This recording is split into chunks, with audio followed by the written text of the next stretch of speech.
Boleh ke boleh. Ke lumot ma ke teji. Boys teji food kita stay ni merai. Lawu ma ke ciri fireworks merawan yang mati ni. Ano ka muli mo ting wait mapar. Oi ngor dia ra bora. Chona jojan konyo dugo.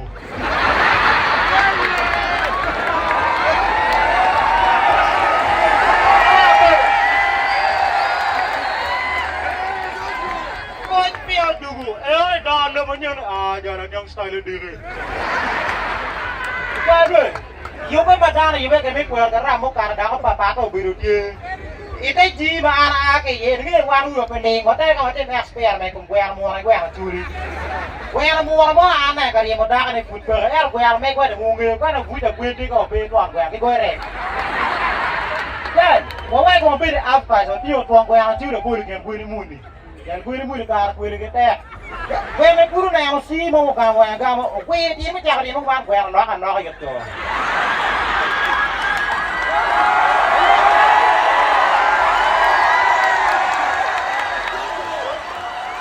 Coba cok ini, tak, macam ini gue mana tuh, no gue ini mia cie deh tuh cakap dia tak, macam dia tuh keluar pihak tahu kerana tunggu. Jadi, jangan mau cakap gue kita ramai ini. Soalnya aku meruk mata. Oh iya ramai dah, wih ada jangan mau ngor beremut kita iya coba duit dong tidak. Kan jadi kau ni yang, macam cok lo pinggir main dulu jadi orang. Cocok lo yang cuan ke cuan. Biar awak jadi apa dulu cari aku.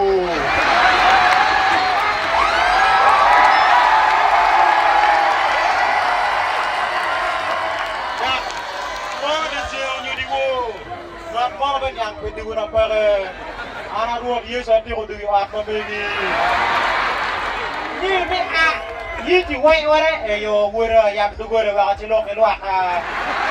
Ni ini anak ye tu. Eti mau kira bayi tu orang, ikum dan mau bilu bilu itu anak kira, yo. Ni anak ye tu, ikum marah dah itu cing pelato. Wang ada guru gitu mah ya. Aku orang ada perawai. Wadi aku dia mau dia jadi baik. Dia no aku pun orang mau par yang tomar yang mampu no dia jangan biar. Dia di looping do dia di lo dia deh.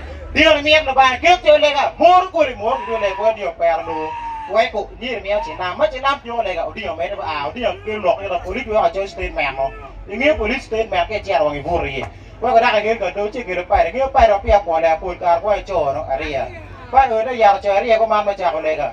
Tapi dia mereka lega dia tu. Oh iya dia milu. Thank you. Karena yang lega bapak gulung, dia ada pada ciri iam ke dong pelu pingba. Wah ngoro ku ya kan. Aku kata.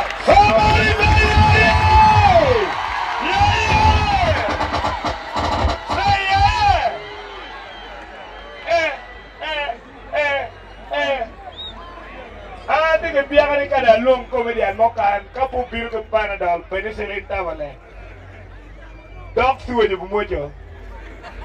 Ladies and gentlemen,